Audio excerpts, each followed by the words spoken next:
کیا آپ جانتے ہیں کہ ایک کنواں انسان کو دفن بھی کر سکتا ہے اور بادشاہ بھی بنا سکتا ہے؟ ایک باپ کا لاڈلا بیٹا جسے بھائیوں نے حسد میں موت کے حوالے کر دیا، نہ چیخ نہ شکوہ، صرف اللہ پر یقین۔ کنویں کی اندھیری رات، غلامی کی زنجیریں، قید کی تنہائی، اور پھر ایک خواب جس نے قیدی کو حاکم بنا دیا۔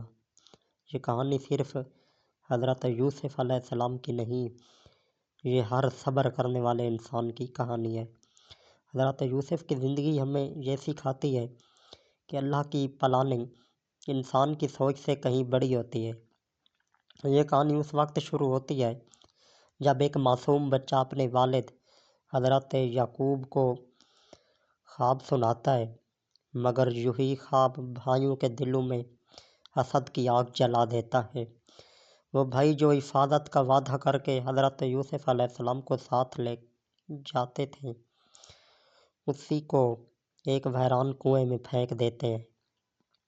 اسی لمحے نہ کوئی سہارا تھا، نہ کوئی امید، مگر یوسف کا دل اللہ پر مطمئن تھا۔ کنواں قبر بھی بن سکتا تھا، مگر اللہ نے اسے تقدیر کا دروازہ بنا دیا۔ ایک قافلہ آیا، یوسف کو نکالا گیا اور غلام بنا کر بیچ دیا گیا۔ انسان سمجھتا ہے کہ اب سب ختم ہو گیا، مگر یہی غلامی عزت کا پہلا زینہ بن گئی۔ مصر کے عزیز کے گھر میں یوسف علیہ السلام کی امانت اور اخلاق نے سب کے دل جیت لیے۔ پھر آیا سب سے مشکل امتحان، زلیخا کا فتنہ۔ جوانی، تنہائی اور طاقت کے باوجود یوسف علیہ السلام نے گناہ کے بجائے قید کو چن لیا۔ یہ وہ لمحہ ہے جہاں دنیا ہار جاتی ہے مگر ایمان جیت جاتا ہے۔ قید خانہ برسوں تک یوسف علیہ السلام کا ٹھکانہ رہا، مگر صبر ٹوٹا نہیں، شکوہ زبان پر نہ آیا۔ اسی قید میں اللہ نے ایک اور دروازہ کھولا۔ خوابوں کی تعبیر، قیدیوں کے خواب سچ ثابت ہوئے، اور پھر بادشاہ کا خواب آیا۔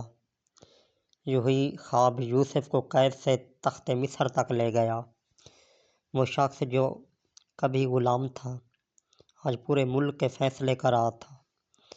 اور سب سے دل ہلا دینے والا لمحہ وہ تھا جب وہی بھائی جنہوں نے یوسف علیہ السلام کو کنویں میں پھینکا تھا، مدد کے لیے اس کے سامنے کھڑے تھے۔